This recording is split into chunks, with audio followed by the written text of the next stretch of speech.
Senhor presidente, senhoras e senhores senadores, certamente serei mais uma a ocupar esta tribuna para protestar contra os vetos à LDO feitos por este presidente, Michel Temer, que, desconstituído de legitimidade e de apoio popular, mais uma vez erra e dá um tiro no pé, digamos assim, porque, tendo a oportunidade de fazer de outra maneira, faz da pior forma.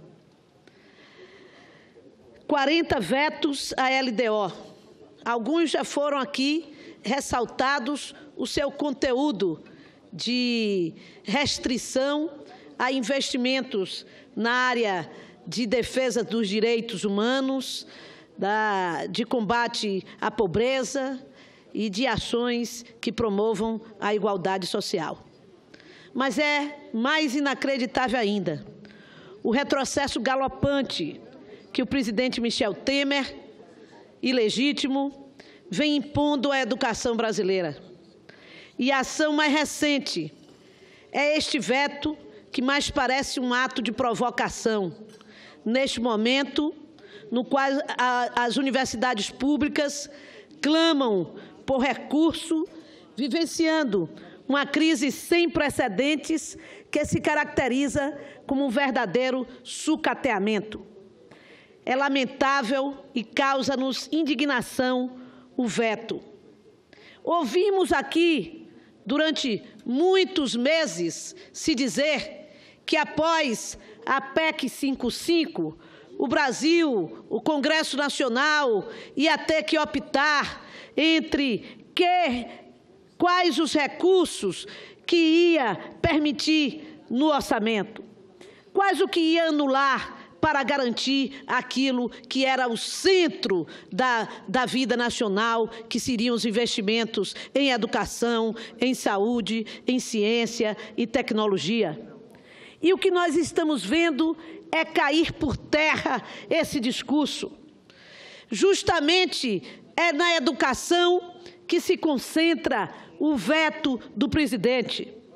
Veta o dispositivo da Lei de Diretrizes Orçamentárias que previa a aplicação dos recursos para cumprir as metas definidas no Plano Nacional de Educação. Plano Nacional de Educação que nós aprovamos no Congresso Nacional com comemoração. Plano Nacional de Educação que, desde o ano passado, é o centro das ações de observatório de todas as entidades de educação do país, dentre estas respeitáveis instituições, a Comissão de Educação da Câmara e do Senado. Que vamos fiscalizar de aplicação das metas do PNE, quando o próprio presidente da República veta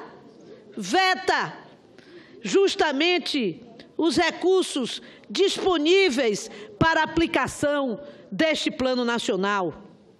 A LDO foi vetada no artigo 21, no qual está inscrito: a alocação de recursos na área de educação terá por objetivo, no projeto e na Lei Orçamentária de 2018, o cumprimento das metas previstas no Plano Nacional de Educação, Lei número 13.005, de 25 de junho de 2014.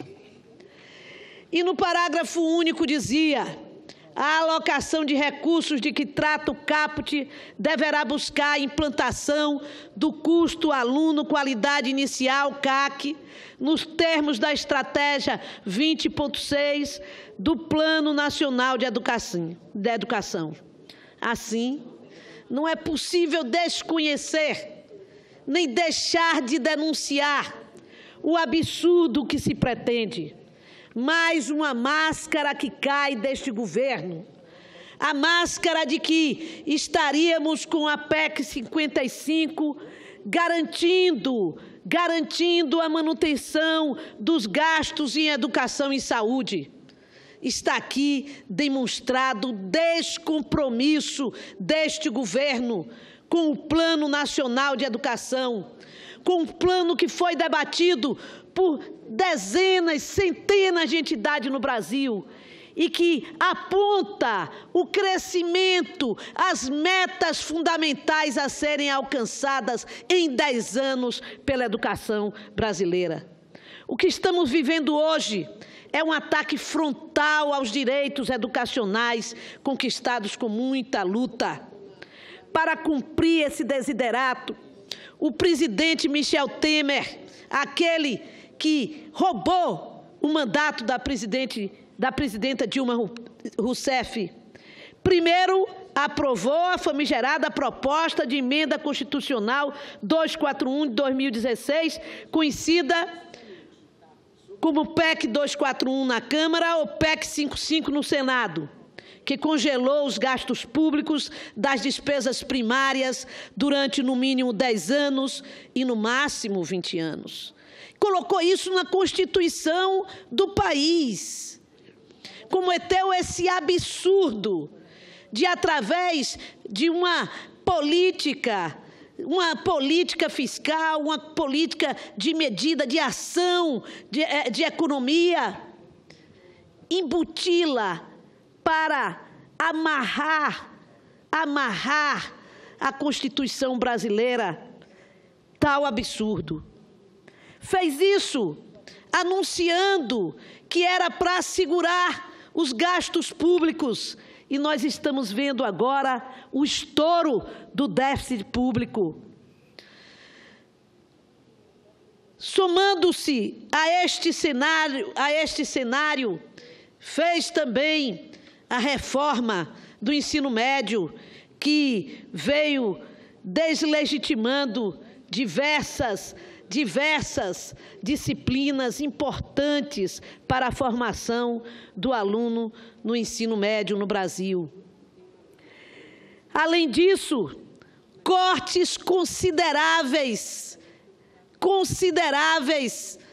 para a ciência e a tecnologia nacional. A SBPC já se pronunciou. Todas as organizações de pesquisadores e cientistas do Brasil se pronunciaram, repudiando esta decisão. Tudo na contramão daquilo que tinha sido anunciado e prometido. Portanto, senhor presidente, senhoras e senhores senadores, mais uma vez está sendo desmontada a farsa que foi criada neste país. Primeiro, se tirando uma presidente em função de uma reforma, ou melhor, de um recurso contábil, de uma manobra contábil, que favorecia os programas mais importantes de combate à pobreza daquele governo. O programa Bolsa Família, o Minha Casa Minha Vida, ou mesmo a política e os investimentos na agricultura familiar. E agora se mantém um governo que a Câmara se apressou de impedir que pudesse ser investigado, com denúncias e provas claras de envolvimento com a corrupção e com um programa, caro senador Capiberibe, claramente voltado para penalizar os que menos podem nesse país. Penalizar os trabalhadores com a terceirização, com a reforma trabalhista e agora com a nova ameaça, que é a reforma da Previdência. E, além disso, com corte de verbas naqueles programas que induzem a inclusão social em nosso país. Com a parte de Vossa Excelência. Obrigado, senadora. Apenas para acrescentar no brilhante discurso e nas informações que Vossa Excelência traz aqui à Casa, de que esse governo, aliado a um setor importante da mídia e do capital financeiro, passam para a sociedade como só existisse essa política de austeridade em cima dos mais pobres, penalizando os pobres e privilegiando os ricos. Então, não existe só essa política. Vamos voltar os nossos olhos para o outro lado do Atlântico. Vamos ver o que está acontecendo lá em Portugal. De 2011 a 2015, Portugal aplicou a política do Temer lá. Promoveu miséria, migração, mais de 110 mil portugueses saíram todos os anos de Portugal. Aqui mesmo no Brasil, teve português que foi preso no aeroporto tentando entrar no Brasil.